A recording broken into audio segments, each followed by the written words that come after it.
Mama's Math Movement, a worthy way to optimize all learning, by Mama V. Promise, an independent media and publications professional. Please note that the current version contains PowerPoint timing errors that leave too much time between slides. Until we correct this problem, please be patient and use the time to contemplate what you've heard in the previous slide. Thank you.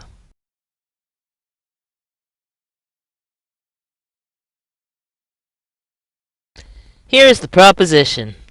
Mama V suggests that everyone, literally everyone, do a meaningful bit of math every day. Literally every day. More realistically, this means everyone who keeps up with life in general on every day that you attend to things in general. If you're in a crisis or in a coma, you're excused, temporarily.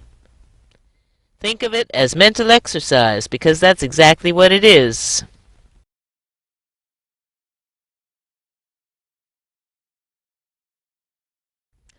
Why on earth should we do this, you're doubtless wanting to know. Background and theory come later in the presentation, so please bear with me for a bit. This is so exciting that you want to get on it right away whether you understand it or not. It will make your life better in oh so many ways. We'd like to see the same global success with math literacy as we've been seeing with reading literacy, which has been a phenomenal success story.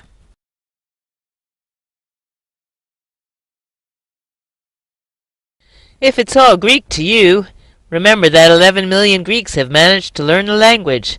They had to start somewhere.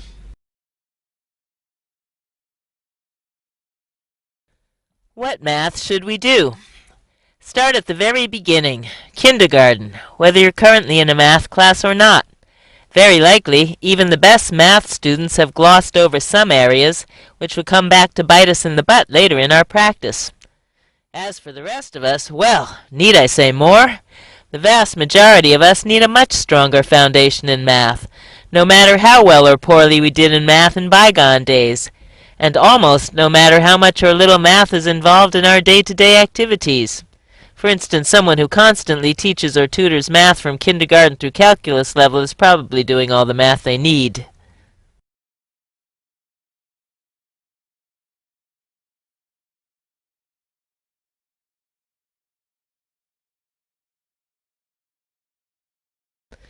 How do we start? There are two main paths. You can use either or both. Online you can find khanacademy.org and or educational websites similar to it. The advantage of online education is that it tracks your progress and makes it available at your fingertips. Websites like Khan Academy also offer digital tools that take education to the next level. And then there are textbooks which you can readily purchase at Amazon.com. Look for ones that are only slightly out of date. They're usually very cheap. The advantage of textbooks is that they give you a year's curriculum at a glance, and you don't need electricity or an internet connection to access them.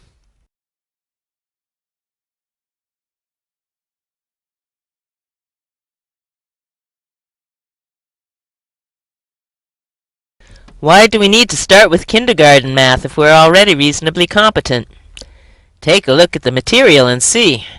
The education you received 10, 20, or 50 years ago has evolved considerably. This is not your father's math book. Kids these days start learning algebra principles as early as second grade.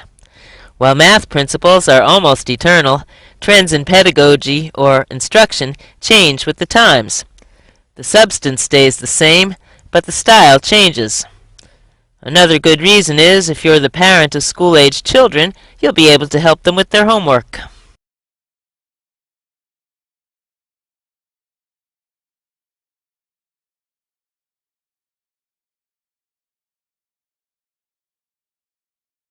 Shouldn't we do some kind of assessment first? Not really, unless you're preparing for a particular exam. If you do well, it doesn't prove that your skills are solid enough.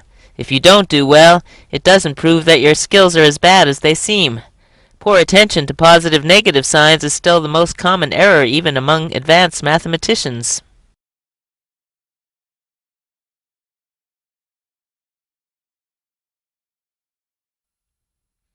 How much time per day should we spend? Work until you feel a sense of accomplishment. Keep going until you feel you've accomplished, or remembered, something new. Or until you hit a wall and can't go any further. Maybe 10 to 60 minutes total.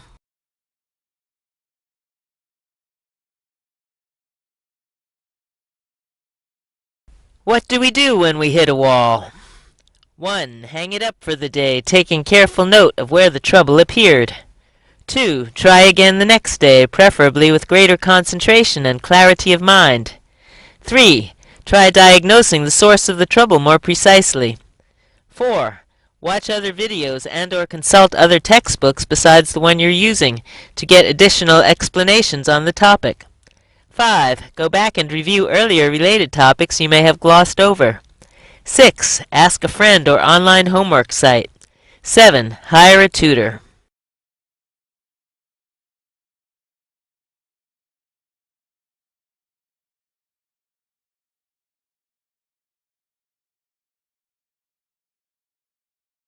Do we have to do all the problems in each chapter or section? In the earlier easy phases, try scanning through the topics in each chapter or section and then do the chapter review or the mastery challenge on the Khan Academy website. On Khan Academy, the software controls your progress. In each section or mission, you must answer correctly with help before advancing to the next problem in that set. In a textbook, when you come to the point where you start getting things wrong, slow down and do at least one easy problem, one medium problem, and one hard problem out of each section. When you hit your stride, do at least half of the problems in each section. Make sure to do the word problems for each topic.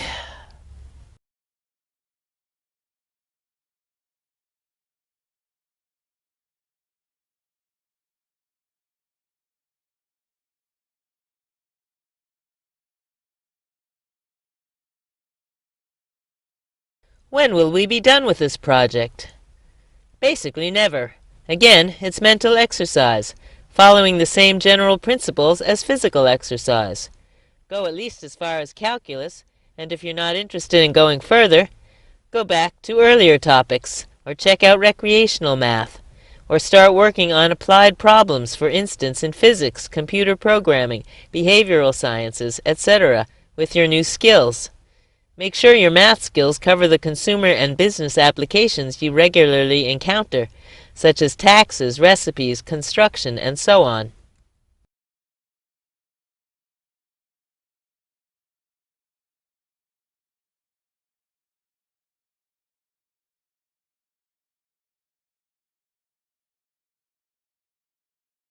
Mama V's story, The Younger Days, which is to explain how it came to be that an average middle-aged citizen suddenly became a math maniac. I was brilliant at math and sciences as a child, but had little in the way of social skills. I intended to go to medical school since my earliest days, but I fell off the train around age 16, when suddenly the material got harder and my attention started drifting. I decided not to go to medical school. I didn't think I had the chops. I pursued many other areas of inquiry like psychology, religion, media, technology, and writing. I enjoyed a 10-year career in technical writing during the bubble days of Silicon Valley, but didn't need to do math or even learn programming. Meantime, I missed chances to help my daughter with math homework because I was too busy working. By middle age, I used to experience disorientation when required to do extensive math, despite my earlier fluency.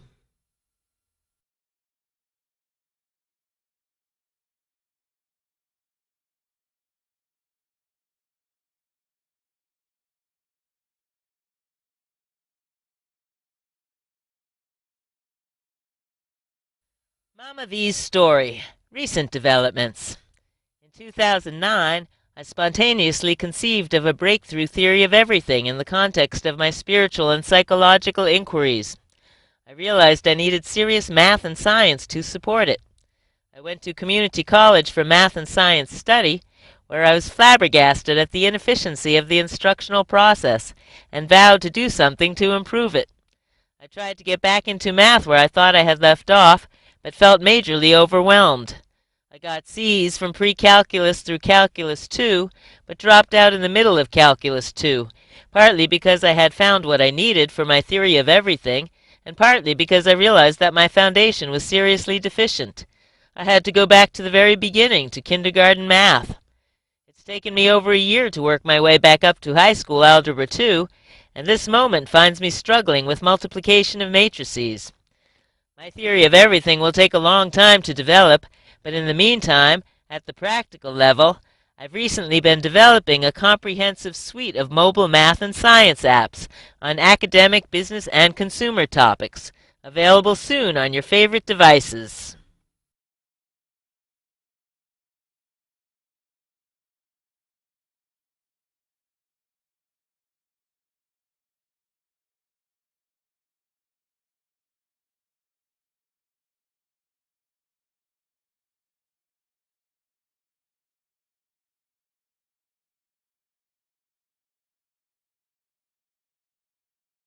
Background and theory.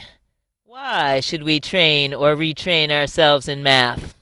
Essentially, so that we can develop a foundation of systematic thinking. We can dramatically improve our efficiency at basic life skills. For instance, we can tally bills at restaurants, calculate sales tax and percentage discounts, make a meaningful budget, compare returns on investments, multiply and divide quantities in recipes, calculate probabilities of game outcomes. We can help our kids with their math homework. We can enjoy empowerment. You'll feel it. It's like coming home to a forgotten or neglected part of ourselves.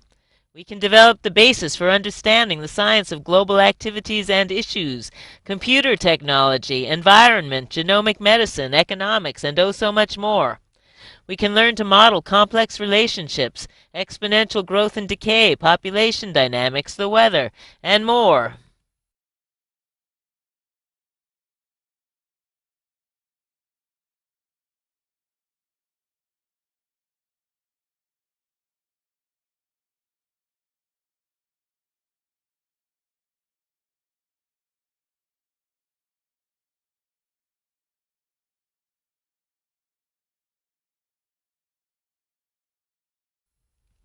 Can we save the world through math?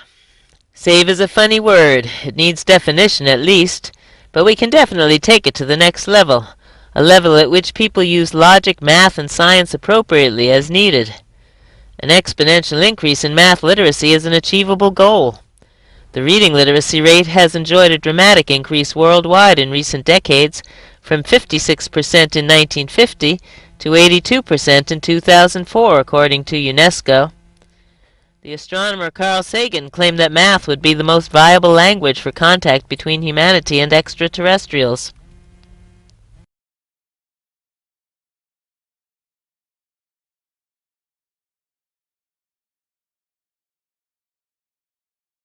Why does math seem so difficult? So many bright and even brilliant people think they can't do math. How can this be? Math is a skill, like music and sports. It takes doing, not just understanding. Foundational material is often poorly grasped, and the deficit goes unnoticed. The brain is then misfiring like an engine missing a cylinder.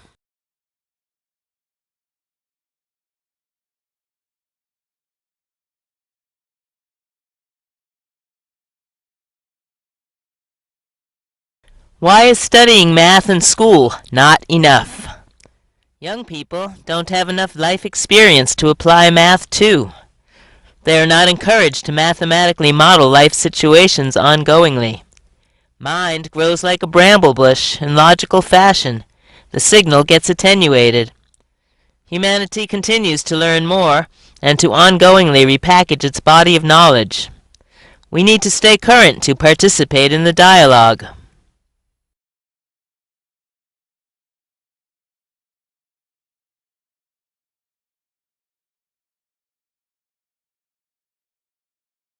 This includes practicing scientists. You've probably specialized narrowly and have forgotten more general principles.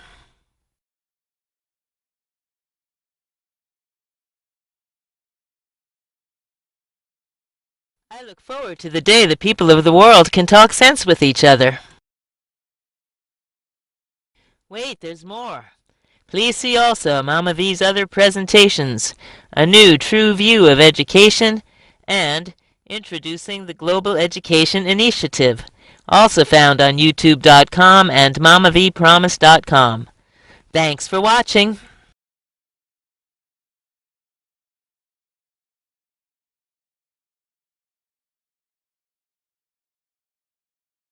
Produced by Mama V Promise Productions. Ideas, design, text, layout, and narration by Mama V Promise. In 2016.